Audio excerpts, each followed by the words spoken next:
हर revolution दुनिया के किसी शांत कोने से शुरू होती है, एक छोटे से गांव से, जहां ना सड़कें थी, ना रोशनी, और जहां सपने अक्सर नामुमकिन कहकर टाल दिया जाता था। वहीं से उठा एक इंसान, डॉक्टर मोजी जीनी, जिन्होंने अरुणाचल प्रदेश के इतिहास में स्वास्थ्य क्षेत्र में एक अद्वितीय क्रांति ला दी। एक शांत शाम थी जब उनके गांव में उनके ग्रैंडफादर अपनी आखिरी पल गुजार रहे थे।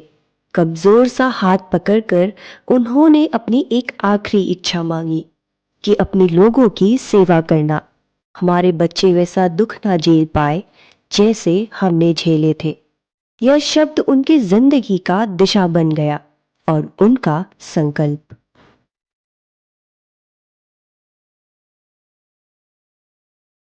उन्होंने अपनी स्कूली शिक्षा हायर सेकेंडरी स्कूल आलो से पूरी की।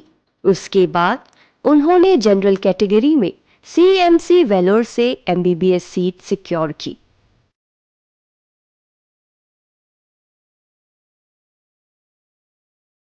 अरुणाचल प्रदेश से वेलोर की यात्रा तो लंबी थी, सिर्फ डिस्टेंस में नहीं बल्कि डिफरेंसेस में भी। अलग जुबान, अलग खाना, एक बिल्कुल नई दुनिया। एक यंग स्टूडेंट के लिए मेडिकल कॉलेज एक बड़े जम जैसा था, बिल्कुल अननोन वर्ल्ड में। लेकिन डिसेक्शन हॉल में अपने पहले कदावर के सामने सपना धीरे धीरे शेप लेने लगा।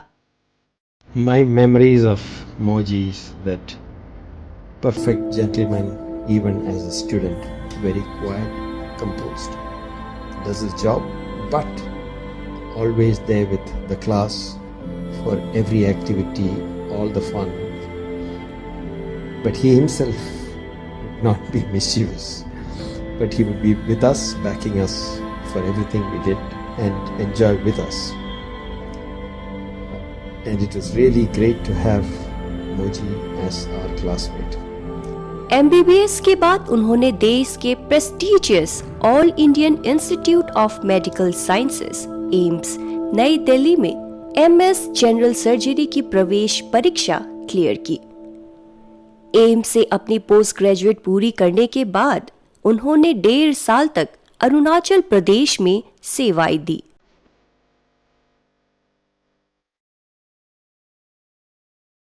इसके बाद उन्होंने सीएमसी वेलोर में एमसीएच पीडियाट्रिक सर्जरी की सुपर स्पेशलिस्ट परीक्षा पास की और राज्य के पहले सुपर स्पेशलिस्ट बने। वो बच्चे जो कभी ऑपरेशन के लिए हजारों किलोमीटर दूर जाते थे, वो परिवार जो अपनी पूरी सेविंग्स इलाज में खर्च कर देते थे, उन सभी के लिए उनका वापस आना एक मिरेकल से कम नहीं था। One case we did together was some private hospitals like Niva Hospital. We did some congenital anomalies, multiple congenital anomalies also, and all of them are doing good as of now. Medicine के beyond उन्होंने एक system बनाया, young doctors को train किया, protocols set किए, नई techniques introduce किए। उनका एडवाइस, उनका ये जितना भी कार्यक्रम करता है और जो भी करता है वो हम देख देख के उसको उनका सीखा है और अभी भी मैं मानता हूँ he is my godfather. हर दिन सर के साथ काम करते हुए हमें एक नया जोश के साथ काम करने मिला और सर ने हमें हमेशा आगे ही बढ़ाया है, अच्छा सीख दिया है। मैं जो भी कुछ हूँ, थोड़ा बहुत सर्जिकल स्किल है, पेशेंट को कैसे डील करना है, ट्रीटमेंट कैसे करना है, जीनी सर से सीखा है। और ये तो सिर्फ एक शुरुआत थी। जब एम्बुलेंस नहीं था, जब सड़कें बारिश में बह चुकी थी, तभी वो अपने पैरों में चलते हुए निकल पड़े, सिर्फ एक इमरजेंसी किट और अपनी अनवेवरिंग रिजॉल्व के साथ। बहुत आउटरीच एक्टिविटीज़ किया है, लेकिन लोंगडिंग में हम लोग वहाँ पे जाके फैमिली प्लानिंग किए थे सर का साथ। स्टिल आई रिमेंबर हम लोग 3 दिन किया था, 500 प्लस फैमिली प्लानिंग ऑपरेशन किया था, one of its own kind है। लेकिन जितना ऑपरेशन किया है एक का भी कॉम्प्लिकेशन नहीं हुआ, तो वो एक अचीवमेंट का बात है। हम लोग लक बोलेगा कि जिन्हें सर एक हम लोग के लक का। सालों बाद जब दुनिया ने चमक धमक भारी अपॉर्चुनिटीज दी, ग्लोबल हॉस्पिटल्स, अनथिंकेबल सैलरीज, तब उन्होंने एक कदम पीछे नहीं बल्कि अपने लोगों की तरफ बढ़ाया।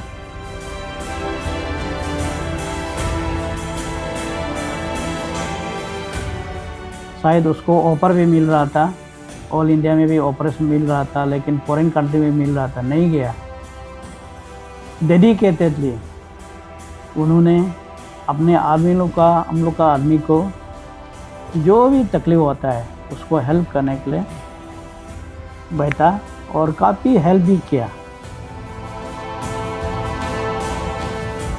सर ऐसा इंसान था कि सर बहुत सिंप्लिसिटी, बहुत एनर्जेटिक, उसका बाद बहुत टाइम को पंक्चुअलिटी वाला सर एक डॉक्टर था। तो हमारा ऐसे होता था उस समय बन कॉल होने से भी सर क्या करता था, पैदल आ जाएगा, उसका बाद एक साइकिल लेके भी सर आ जाता था। उसका बाद ऑपरेशन को कभी भी पोस्टपोन नहीं करेगा, ऐसा था सर। उसका बाद हमारा उस समय में मेडिकल फैसिलिटीज़ यहाँ पे हॉस्पिटल नहीं था, तो उस समय जैसे कि हमारा न्यूबॉर्न बेबी हो गया, इनकॉर्पोरेट एनएस हो गया, ऐसे वाला को क्योंकि बहुत जल्दी इमरजेंसी मेडिकल सर्विसेज चाहिए होता था। उस समय गुवाहाटी जाना बहुत तकलीफ था। तो इस समय सर क्या करता था, सर ऐसे हॉस्पिटल में ऐसे ऐसे बच्चा को, न्यूबॉर्न बच्चा को सर का हाथ से बहुत लाइफ दिया। धीरे धीरे वो सिर्फ एक डॉक्टर नहीं, वो एक ब्रिज बन गए। अरुणाचल प्रदेश के पास जो था और जिसका वो हकदार थे, उन दोनों के बीच का ब्रिज। अरुणाचल प्रदेश, जहां कभी सिर्फ जंगल और कोहरा हुआ करता था, वहां एक नया सपना उभर रहा है। ईंट दर ईंट, परत दर परत, स्टेट का पहला मेडिकल कॉलेज, डॉक्टर मोजे जीनी का सपना अब सच होते दिख रहा है। आप लोग जो अभी स्ट्रक्चर देख रहा है, ये पहले ऐसा नहीं था। एसपी टाइप का बिल्डिंग था और बहुत पुराना था। डॉक्टर जीनी का इंटरेस्ट है, डॉक्टर जीनी का जो बाहर में देख के आया, इसको at any cost medical college बनाना बोल के दिल्ली में और सेक्रेटरी का साथ बात करके, गवर्नमेंट का साथ बात करके, उसको जितना भी फंड का ज़रूरी है वो ले आके अभी का स्टेटस में अभी ये पहुंचा है। In those times, most of the seniors, his colleagues used to say that these streams will never come up, but because of his efforts, his persistent, consistent and insistent effort, these streams has come, and what we are seeing today is because of his hard work. Medical college बनाना कभी आसान नहीं था, लेकिन सबसे tough challenge था qualified faculty को इस रिमोट स्टेट तक लाना। मुझे कोई इतना अरुणाचल का बारे में इतना नॉलेज भी नहीं था, इंटरेस्ट भी बहुत ज़्यादा नहीं था। तब मैं पौंडीचेरी में बहुत अच्छा ही रहा था, लेकिन सर जब बोला था अपनी आई ले भाल पाओ पाम, तो बाद में ऐसा बोलने से हमको भी अच्छा लगा कि आसाम सामने ही है। और हमारे जितने भी फैकल्टी मेंबर्स हैं, ज़्यादातर उनकी कोशिश से यहाँ आज हैं, जिसके कारण ट्रिम्स इस रूप पे आ पाया है। तो उनकी जितनी भी तारीफ़ करें उतना कम है। हम शुक्रगुजार हैं कि ऐसे शख्सियत से इस ज़िंदगी में हम मिल पाए हैं। एक छोटा सा सपना बढ़ते बढ़ते एक state of the art medical college की विजन बन गया। इस विजन का कोर था सिर्फ एक world class emergency department, centre of excellence के रूप में कार्डियोलॉजी, टेलीमेडिसिन और कोविड के टफ लेसन से इंस्पायर्ड। ये डिपार्टमेंट सिर्फ आज के लिए नहीं, हर आने वाले क्राइसिस के लिए बना था।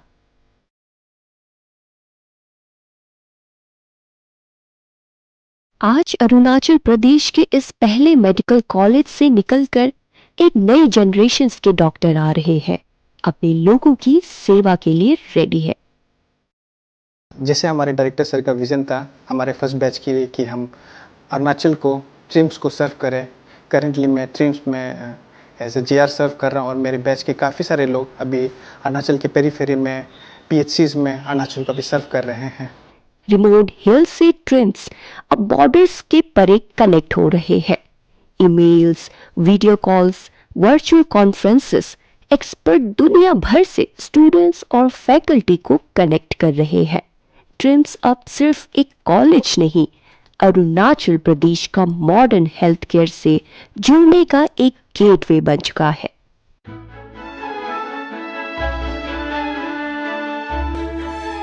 इनिशियल में 2006 में जिनी साहब 6 to 11 CMO था, चीफ मेडिकल ऑफिसर था। तो 2011 से लेके 13 तक CMS था। उसका बाद वो डायरेक्टर हो गया। डायरेक्टर में DHS भी था, DME भी था, DFW भी था, डायरेक्टर फैमिली वेलफेयर भी था। बाद में उनको शायद 2017-18 में डायरेक्टर ट्रिम्स बनाया। डॉक्टर मोजी जी ने सिर्फ एक डॉक्टर ही नहीं बल्कि एक मल्टी टैलेंटेड पर्सनालिटी भी है। स्पोर्ट्स, म्यूजिक और प्रोफेशनलिज्म का बेहतरीन संगम। आज भी वो उतने ही हेल्दी हैं जितना हमने उनको 8 साल पहले देखा था हम लोगों ने।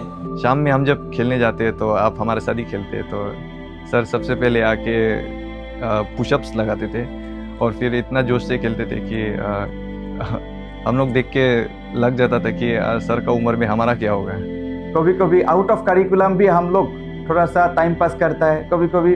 तो गाना में वो बहुत एक्चुअली बोलने से वो बहुत एक अच्छा सिंगर था, बहुत अच्छा सिंगर।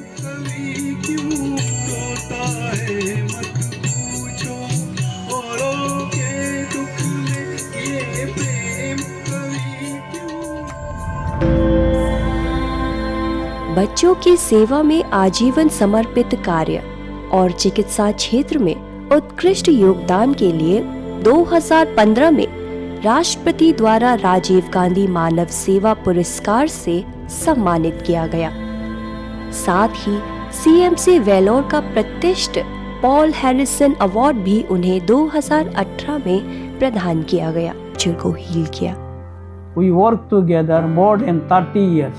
हमारा लाइफ में about him is his willingness to listen। Sir को कभी हम लोग मतलब नर्सेस को कभी भेदभाव नहीं हुआ है। इतना सीनियर हो, जूनियर हो, इवन हाउस कीपिंग हो, MTS हो, बहुत अच्छा से सबको मिल के लेके गया है। एज ए नर्स का तरफ से हम लोग बहुत मिस करेगा। और क्या बताएं, अभी तो बहुत दुख लगता है उनको कि दोबारा आने को मौका मिले तो और अच्छा रहेगा। Sir, TRIMS Faculty Association wishes you a healthy, active and prosperous life ahead।